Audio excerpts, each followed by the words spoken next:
In this problem, we'll try to find the electric potential due to more than one point charge. We can find an expression for the potential of each point charge individually and then sum the results. Here's an arrangement of 3 point charges, and we want to calculate the electric potential at the location of the lower left charge. So similar to the way that we had calculated fields, a point charge can't exert a potential at its own location.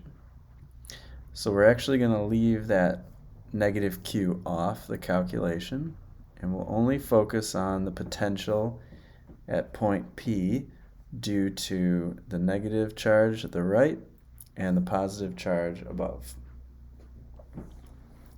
Now, unlike fields, potentials are not vectors, they're scalar.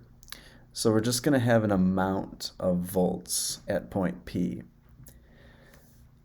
All right, so the positive charge has a charge of Q, which is 7 microcoulombs.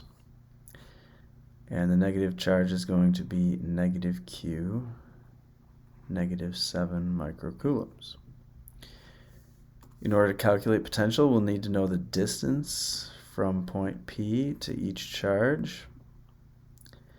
So I'll call this one R1, and this one can be R2.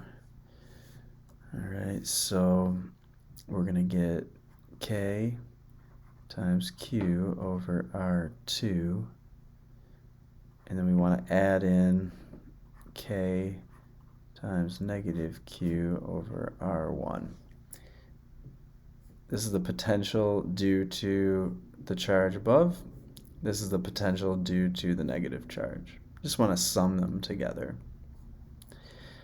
All right, so we'll have 9e to the 9,